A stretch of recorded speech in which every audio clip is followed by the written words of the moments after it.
After the pre-halving run-up to a new all-time high, it appears Bitcoin is taking a break. It needs its rest.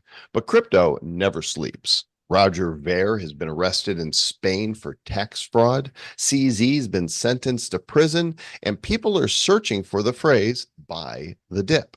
We've got a bunch of spicy news to cover to go with that dip, and you've got us, the two biggest dips in blockchain podcasting. We're here for this bad news episode number 724 of the Bad Crypto Podcast. 5, 4, 3, 2, 1, 0, ignition.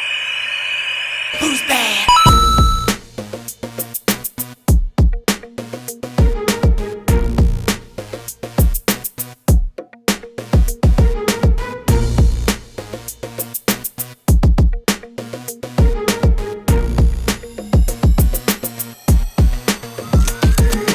Zippity-doo-dah, zippity-yay. My, Bitcoin's crashing today. It's not good. It hurts to watch it. I love when I go and say, oh, look at my, this is not nice. Oh gosh. So Bitcoin halving wasn't supposed to have our portfolios, folks, but in some cases I think though, it's good news because it looks like we're trending pretty much how it always goes, right? Pretty much is. And let's go ahead and take a look at CoinGecko. Refresh it right now for the timestamp of 3:42 p.m. on May the 1st of 2024. The crypto market cap, $2.25 trillion. Bitcoin, 57,232, down 10% the past week. Ethereum, 2916, BNB 548, Solana just under 130, XRP 51 cents, Dogecoin at 12.7, and Ton at 477. It's an ouchie. I got an ouchie. There's some ones that are up and some that are down. Let's take a look at the big losers first, Trav. Yeah, let's take a look at those right there. Ooh, look at core. It hurts my core. Stacks is down pretty big, down to $2.09, down 23%. So we're seeing some big dips. Fetch AI down, Singularity, Dog with Hat, which should probably not be worth anywhere near $2.5 billion. So Algorand down. So a lot of cryptos, a lot of projects are dipping and going down. But as you know, as Bitcoin goes, so does the other altcoins. So some of those are dipping as well. But some of those are big. What is that? Wormhole? What is that? Wormhole is, I believe it's a bridge technology. They did an airdrop not too long ago, and for whatever reason, it's up 20% this week, and a few others that are in the green, but it is mostly red. And the question you might have is, why? And this article here on Cointelegraph gives us their reasons. And of course, common sense says, hey, we had a big run up to an all-time high that happened pre-halving, which had the ETF excitement built into it. And so, of course, we're going to come down after that. And in fact, it wouldn't surprise me if we saw 50K in this dip, because it's not unusual during even bull markets to have a 20% pullback. And we're not there yet. Right now, what's our pullback now? It's about 11% since the halving. Yeah, what is it currently? It's this exact minute. Yeah, it's around 11%. That updated price? That updates, that's dynamic. Yeah, that's right. They didn't update the article. Let's say 15%. We're not at 20 yet. It's right at 57K. So yeah, it's 57.2. So it's gone down. That's not a dynamic number right there.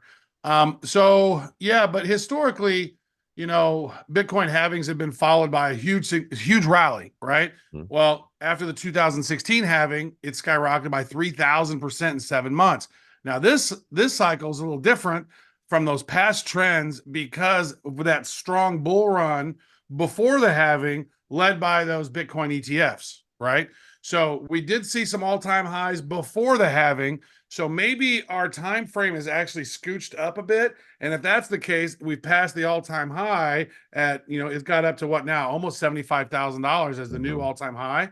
And so we've hit that previous all-time high. And now, according to a lot of chartists that I've been paying attention to, we got 9 to 11 months remaining of this particular bull run. But then again, this Bitcoin halving is a little different. So how much is the past going to equal the future and what we're looking at? Historically, once you've hit that previous all-time high, you have between 9 and 11 months of a bull run, right? So, but typically that's always happened where they've hit that previous all-time high about 6 months after that halving. With us hitting it before the halving, it creates a little bit of a conundrum.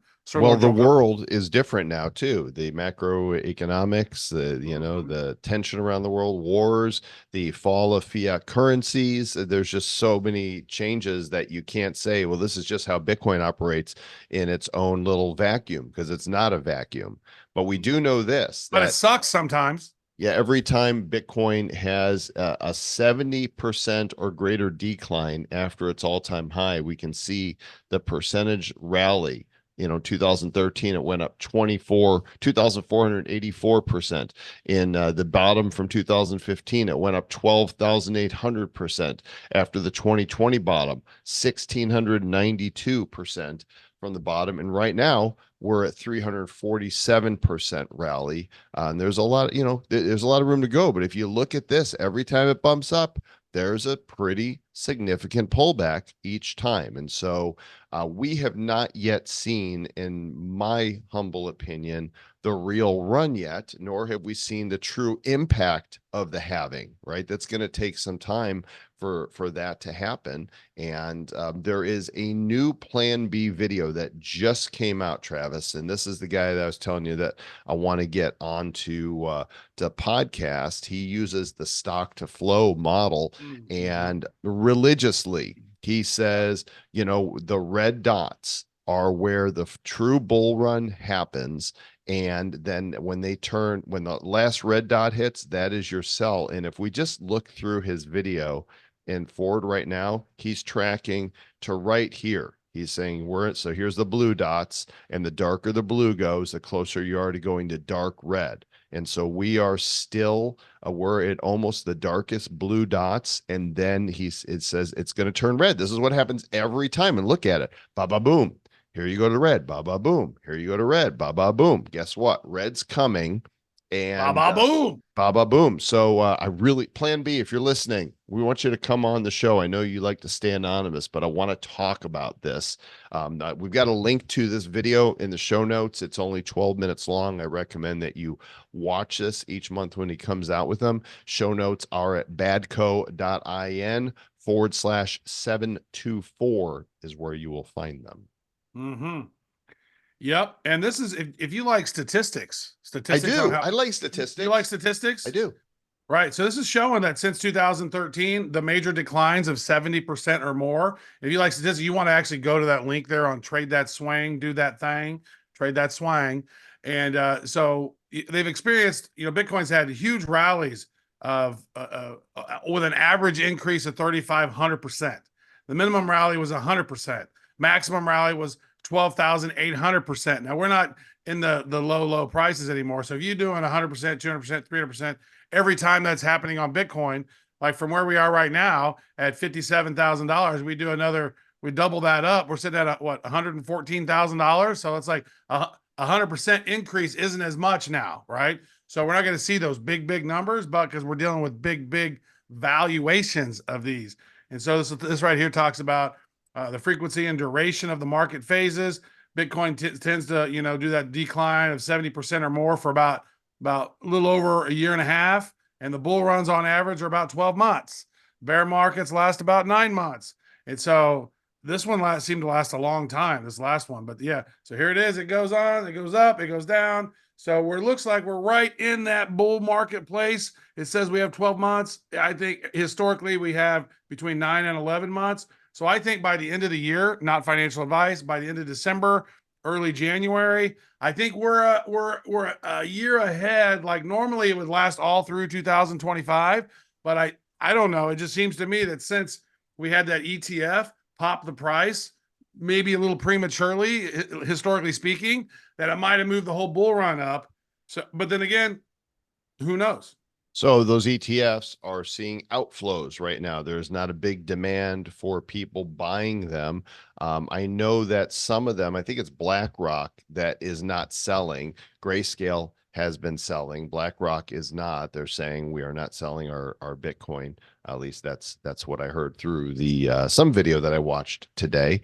And most of the sales people are not clamoring to buy at this moment. They are fearful. In fact, as we are right now, Jay Powell is supposed to be speaking from the Fed here in any minute to tell us what they're going to do with interest rates. So by the time the show comes out, I'll tell you if they are not cutting interest rates or if they raise them, then you can expect the markets to go down. Both traditional markets and crypto market is going to react negatively. If they say that they are keeping the rates the same, and that they are dovish, that they're looking towards the future with that they will be lowering rates here this year, then I would expect we'd see a little bounce back. If for some crazy reason they say they're going to cut rates, then I would expect us to bounce back hard. So that's what she said. And let's see what happens, because I'm prognosticating here before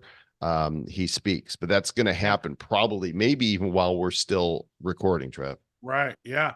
So take a look at this. Joel, I just sent you a link over in Signal about the fear and greed index. Go ahead and pull that up because it's interesting. We should probably cover this each week because the fear and greed index really showcases what's going on with the volatility and social media and market momentum.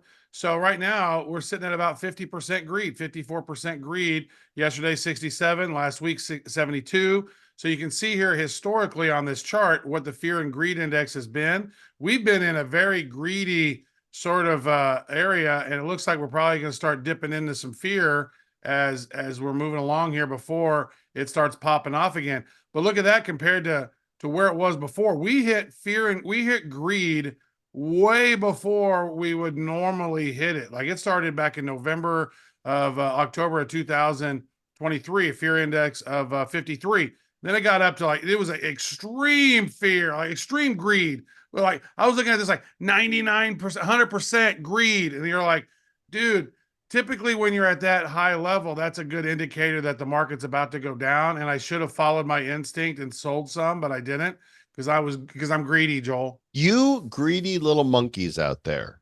They're all a bunch of greedy little monkeys. Something that didn't move the market, at least in a broader sense, is that Hong Kong debuted its first Bitcoin ETF. That is available now in Australia, mate. They're going to put an ETF on the Bobby.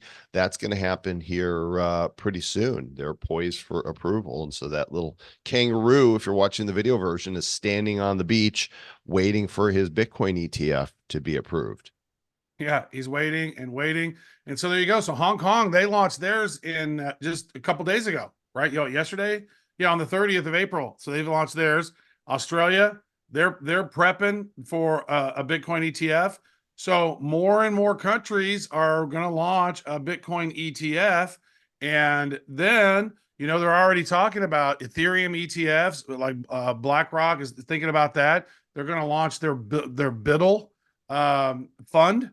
Right. So there's a lot of stuff that's going on with these big companies and these big and how long have we always been, hey, we need to keep money away from big banks and this is to protect ourselves. And now we're all going in and just like stroking BlackRock and be like, yeah, give me that big BlackRock. Let's get our cryptos up, baby. We're tired of the crypto bottoms. Speak for yourself. I am not stroking anybody's. Quit stroking the big BlackRock. Meanwhile, guess who is buying the dip? MicroStrategy. They now have 1% of the total circulating supply of Bitcoin. That's 214,400 Bitcoin, which is crazy. That's so much for a private, they're a public company, but for a company to own. I imagine, I don't know what Grayscale's number or BlackRock's. I would imagine BlackRock has more than that. BlackRock actually has surpassed MicroStrategy. Last time I saw it, they had, I think, 240,000 Bitcoin. BlackRock did. And so you're thinking about it, 2+% of Bitcoin is owned by a couple of big projects. And that's how gang. That's how when you see that the big boys are holding the big Bitcoins, don't think that they're not going to, work to run this thing up. Not for a second. It absolutely they're going to do that. And people are curious. They're dip curious, Travis. Buy the dip searches jump to a 2-year high as Bitcoin falls to a monthly low. So people are going on and looking to say, what is this buy the dip? You know, is that like, do you get with a bag of chips? Do you get the dip? How's that work? Oh, they're talking about tobacco dip. You just get the chaw, the dip, you know, and be like, all right, these cryptos are good, man. I love them. I love me some cryptos. Yeah. So that does tell you though, like people have learned buy the dip. What does that mean? Oh, okay. So Bitcoin's fallen to 57. That's a great price for some people. They're like, oh my God, it's way better than buying it at 75,000, right? Crypto goes up, crypto goes down. If people are talking about Bitcoin going to hit 150, 200,000 in this bull run, 57,000 is a really good deal. If that's what you believe. Absolutely. Not financial advice. Do your own due diligence. Stripe is resuming crypto payments, starting with USDC stablecoin on numerous blockchains. They are once again allowing customers to accept crypto payments. It's been 6 years since they said no to that. And here we go again. The prices go up, the prices go down, but adoption should tell you the whole story. It's not like tomorrow, all of a sudden, all of these companies that are vested in Bitcoin and blockchain technology are going to go, oh, we changed our mind. We're all going to orchestrate and all shut down right now, and Bitcoin's over. That's not going to happen, gang. Not going to happen. Yeah, it's so true. So the Stripe co-founder, John Collison, he was at the Connect Developer Conference in San Francisco. He was talking about the integration of stable coins. So, Bitcoin, Solana, Ethereum, Polygon, those, they're going to begin, re-accepting payments across those, but starting with the USDC stable coin. It's not the native token because those are so volatile, right? And so now that we're going to have like the stable coins are, not as volatile. They're quite more stable. So that would make sense. They should, most all payment solutions providers should be accepting at least those, or the ability to, oh, I'm going to transfer you Bitcoin, but it gets converted to a USDC or a USDT, a stable coin of some sort. That would be a valuable solution as well. So at least if you're not taking Bitcoin directly, there's a way that some retailers can accept it and not feel that risk. Because what happens? Oh, we just paid you 10 grand in Bitcoin. Oh, wait, Bitcoin was 60 something thousand. Now it's 50. Now I only have $9,000. That's not good. See, in 2018, they decided that says that, lack of due to its volatility and lack of suitability as means of exchange, Stripe halted support. But I'll tell you what, I just got back from Medellin, Colombia, and I found a crypto cafe there on the street, and I walked in, and there was a little ATM, and I put in 100,000 pesos, which is about $25 US, and scanned the QR code on my Lightning wallet, and instantly there was my Bitcoin. Wow. Super fast. Worked great. Super fast. See, that's good. That's what we needed, is that to be quick, because you want to stand there for an hour and wait for all the validations to come through. And like, all right, it's finally ready. Right. Nope. That's good. So Lightning makes it more suitable. Meanwhile, former guest on this show, Bitcoin Jesus, in big trouble. He has been arrested in Spain and now faces extradition to the U.S. They are claiming that he evaded nearly $50 million in taxes. And his criminal charges include mail fraud, tax evasion, and filing false returns. And while he sold a bunch of Bitcoin, allegedly, a lot of the Bitcoin that he never reported was in one of his companies. And they're saying that he did not report that either, that he hid about, I want to say 70,000 of his 130,000 or so Bitcoin. And he's in Dookie. So, I think what's interesting about this is because didn't he renounce his U.S. citizenship? He did. He got a St. Kitts passport. Yeah. And so he's got a different passport. He renounced his U.S. affiliation. Right. But he didn't pay the exit tax. Oh, what was the exit tax, I wonder? It's because he had the Bitcoin before he renounced. And so that falls under Bitcoin before he renounced, but he didn't sell it before. He sold it after he renounced. I'm not exactly sure of exactly. No, he says Ver took control of roughly 70,000 Bitcoin in June 2017 and sold many of them for 240 million. So I'm Yeah. not sure when he renounced exactly, but he's in trouble. The dude's in trouble. And I Yeah. guess we'll see what happens. So he was involved in another controversy too at the crypto investment platform CoinFlex that claimed he owed them 47 million. And so that he's not commented on any of those. And Dan Held, which I love Dan. We had him on the show once upon a time, Yeah. if I remember. Yeah. Dan's been on Yeah, the yeah. show. So he said he accused him of actions that negatively impacted him personally and claimed Ver almost caused significant harm to Bitcoin.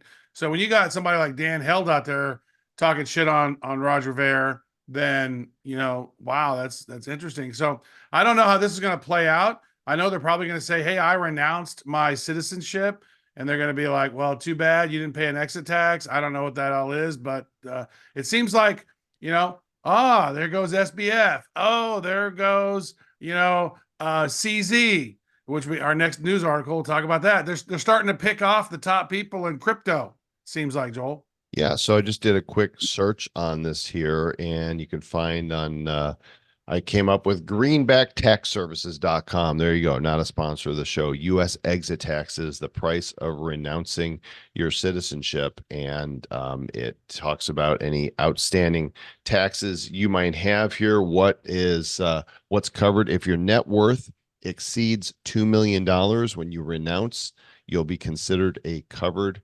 expatriate, and then they will total up your belongings and treat them as if you sold them all on the day of your expatriation of the day you leave.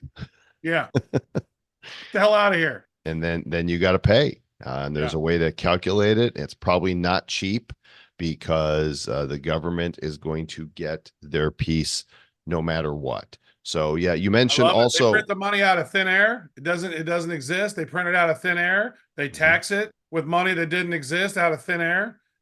Every time you buy something, they get a little extra money. Oh, and if you borrow some money that didn't exist out of thin air, then you got to pay interest on that money that didn't exist out of thin air. And what I'm curious is the U.S. government owes about $34 trillion. Like, when's somebody going to come after them? Yeah, that's not going to happen. And why, if they can print money on demand, why do we pay taxes? So it's just a question that needs to be asked. Like, there were $34 trillion in debt. It's not because people aren't paying their taxes. You can ask it. They're never going to answer it. Overpaying for people who can't even be fired. Like, the government is so big. It's such a big octopus with all these tentacles now, and with people who are unfireable. Like, do we know how the story ends? I think the burning of Rome has commenced, folks. Burning of Rome has commenced. Speaking negative. of so negative.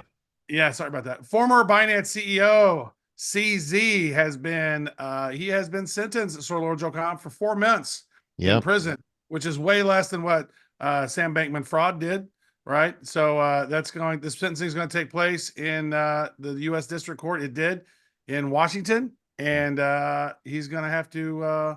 He basically committed. He said he was guilty in November, and then I don't know when he's actually going to go into prison or when he's going to turn himself in, but seems like another former guest on the show, Trav. We didn't do it. We were not advisors for them, no, right? So none of these projects would have advised him to work within the letter of the law so that he wouldn't go to prison. Dude, and the thing is, he tried to do it. It seemed to me like, all right, we're not going to do business in America. We're just going to do Binance.us, and Binance US is kind of like Robinhood at this point. America's making it all hard. Hopefully, I don't know. This is kind of funny. A year ago on May the 4th, he tweeted this: "May the 4s be with you." He's got 4 months in prison now. Yeah. It sure does look pretty. Isn't it ironic? That's what I'm thinking. And he's tweeted out there, "I'd like to thank everyone for your care and support, be it writing letters, showing support on X, or any other form. They all mean a lot to me and keep me strong. I'll do my time, conclude this phase, and focus on the next chapter of my life, which is education. I'll remain a passive investor and holder in crypto. Our industry has entered a new phase. Compliance is super important. A silver lining of this whole process is that Binance has been under the microscope and funds are SAFU. Protect users. So it'll be a quick 4 months for him. I mean, nobody enjoys that, but he'll be back. And I guess he got off a lot easier than what they were recommending, because they were recommending 3 years for him. Mm-hmm. Yeah, they recommended 3 years, and he got 4 months. Yeah. So that's a kind of a quiet victory for him. So, speaking of government, turns out the SEC has been investigating Ethereum for over a year based on a complaint that was filed and that Consensus has discovered. So they've been building a case against Ethereum, saying that it's a security, not a commodity. And I'm not sure if this helps their case or not. The fact that they've secretly been building this case, it's like, why? This shouldn't be that difficult to figure out. Right. Well, it's such a weird thing because Ethereum is such a highway, right? It's like everybody's, has built so many tokens on top of Ethereum. And so that was one of the things that I was thinking about, was like, well, if Bitcoin has been ruled a commodity, and it has, and now L2s are popping up on top of Bitcoin, and people are able to create BRC20 tokens on top of Bitcoin protocol, like, what happens if it's a commodity and you're building a coin on top of a commodity? Does that make it more safe? I think it depends on what's actually happening with the token. Is it a security or is it a utility?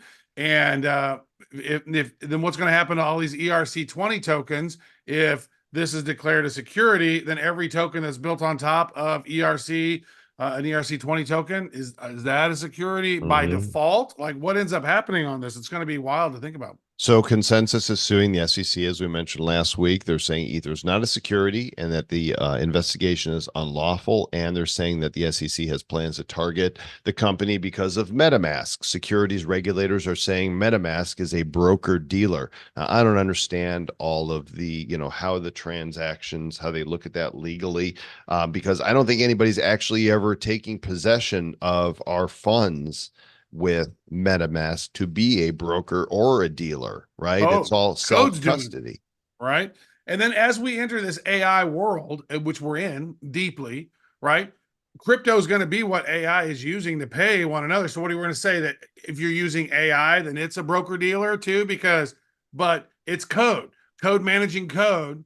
And I mean, whenever I'm going on MetaMask and I try to swap something on there, or if I log in through my account and then go to, Uniswap and I'm swapping, I'm dealing with code to code. There's no intermediary. So what's happened is the SEC is stuck in 1980s mindset, and they're trying to regulate 2020's business, and it's not working. It's not. And it's so crazy when you see all these companies leaving America. They are literally killing future innovation in this space. It makes no sense. I know. Quit murdering. It's so interesting. I'm after being in Medellin, I went to the Pablo Escobar Museum there and got a little tour and saw one of his airplanes and just learned a lot about his life. And now I'm watching a TV series. I'm watching in Espanol because the guide there said, "You watch Narcos?" And I said, "I haven't, but some of our group had." He said, "It's shit. It's horrible. I guess it's entertaining, but it's not factual enough." He said, "Watch this one." And it's a 72-part series that won all kinds of awards in South America. And I'm about 12 episodes. Netflix, or what is it? Yeah, it's on Netflix. Just look up Pablo Escobar and you'll find this series. Okay. El Patron de Mal is what it's called. So it just has English subtitles? English subtitles, yeah. So, and it's helping You got me to do brush lots up, of reading then, Sir Lord Joel Comm. Are you okay with that? helping me brush up on my Spanish. I watch almost everything with subtitles now. It helps with the clarity of what's being said. I don't know if my hearing's not what it used to be. No, it's multimodal. You're getting your visual, you're hearing it, and you're reading it. Yeah. So it's good. I kind of do the same thing. On the other podcast with the other show that I'm doing with Spiritual Technologies, I put captions on the whole video. It's an hour plus long, but I want to make the captions look cool. I don't want to, rely on YouTube to do their little shitty small ones. I want to make them look cool. Right. And I think more and more content that has those nice little subtitles over it makes a lot of sense. So my point, and I do have one, is that watching it and, seeing what his life was like, And it makes you wonder. Look, first of all, he was a criminal, no question about it, a brazen criminal. He was at one point brought in 80% of the cocaine that came into the United States. Right. 80%. He was You bringing can't in. do that amount. And so there's got to be, does it talk about the sort of deep web ops of it? Was he working with somebody in the CIA? I know that We're the not poppy that far fields yet. over there. I'm You're not that far far in the yet, show? Okay. but you know, the tour guide, and I'm not sure if this number was accurate. The tour guide said he was bringing in $125 million a day at one Wow. point. But That's my point stupid is amount, maybe pesos or something. is that at the same time he took his money and he made a huge difference for the people of Medellin. I mean, he rebuilt entire comunas that were slums that the government neglected. He built these up for the people, and he gave a lot of money back. He didn't like being called Robin Hood, though, because he didn't see what he was doing as stealing. But you know, I look at our government now, and they totally steal from us, and they use it to line their own pockets and whatever they want. And there's different levels give of it to criminality. Other countries, yeah, we don't protect our border, but we want to give lots of billions to other countries so they can work on their border. Yeah, and we're paying billions of dollars for wars that don't involve us. And you know, it just makes you go, hey, look, there's a lot of criminality out there, and it takes different. Well, when 70% forms. of our Congress and senators have dual passports to other countries, like where is their allegiance really lying? You know what I mean? It's not to us, a lot to the U.S., right? But one thing I do love about that museum, that Pablo Escobar Museum, is the complimentary cocaine you get at the end of it. It's really nice. It's a couple sniffs. Got a free sniff, man. You're great cocaine right here. Cocaina. You know, they didn't him nor his, you know, his buddies, his cohorts, nobody did coke. They're like, the Americans are so stupid for, you know, sniffing this Don't crap. get high on your own supply. We learned that from NW. Dope man. So, you know, the government might not be loyal to us, but we're loyal to you. Coming up on 7 years of badness this July, and we still love you guys. Thanks for, especially, you know, if you've been with us from the beginning. We really appreciate that. But if you're new to the show, we welcome to the Republic of Bad Cryptopia. We hereby deputize you to listen to the show, to tell others about it, to review. Check out Travis's show, Spiritual Technologies, at spiritualtech.io. And I think if you type in Spiritual Technologies in YouTube, it should pop up. I think it's spiritual_tech there. But what was funny was the very first episode I did, it was with Dr. Edward Group, and it got censored by YouTube in less than 45 minutes. And then so I put it on Rumble too. So I got the controversial ones. All of them are going on both platforms except the ones that are controversial. Then they only go on Rumble. As they should. Also, just put them up on, go to Odyssey TV and connect your YouTube account, and that's decentralized, so they'll never get taken down from there, and it'll do the same thing as on Rumble, where it automatically imports your stuff. It'll do that for you there too. Yeah. Well, good deal. Thank you so much. And as always, we appreciate you guys, and make sure that you, very crucial, that you stay bad.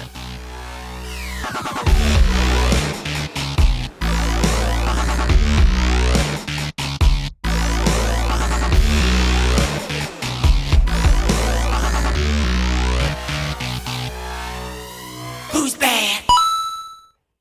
The Bad Crypto Podcast is a production of Bad Crypto LLC. The content of the show, the videos, and the website is provided for educational, informational, and entertainment purposes only. It's not intended to be and does not constitute financial, investment, or trading advice of any kind. You shouldn't make any decisions as to finances, investing, trading, or anything else based on this information without undertaking independent due diligence and consultation with a professional financial advisor.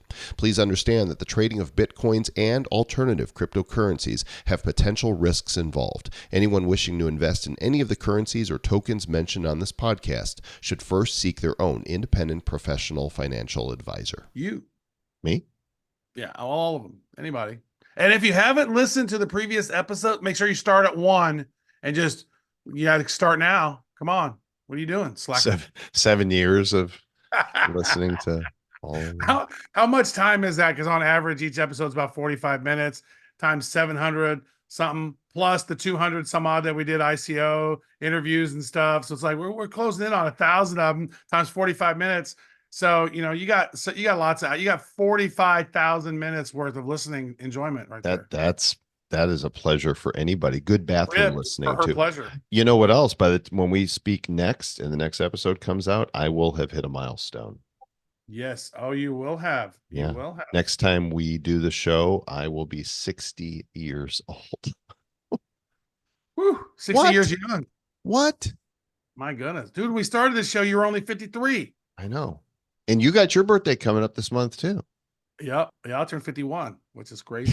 It's time Hey, to get go off my damn lawn, you bastards. You need to go shopping for your dentures now. Happy birthday, you old bastards. We feel like the guys on the Muppets. What were their names? The two old dudes. Yeah, those guys, those the upper guys. Yeah. I don't remember what their names are, but those guys up in the balcony were my favorite guys. They always had smart ass shit to say. Kind of reminds us as us. Muppet, old Statler and Waldorf. Okay, very nice. It's Statler and Waldorf are two disagreeable old men rounding out the core group of the. We should do so. Though that one NFT that we talked about from that last one from the Bitcoin halving, I never made it smaller, so we got to make it smaller, and then we'll drop that one. That'll be good. But we should make one where it's you and I as Muppets, as Statler and Waldorf, Muppets versions of us. That'd be hilarious. Muppets. That's good. All right, stay bad. I guess if you're still listening, stay bad. You fucking should already been staying bad by now. Jesus. And why are you still listening?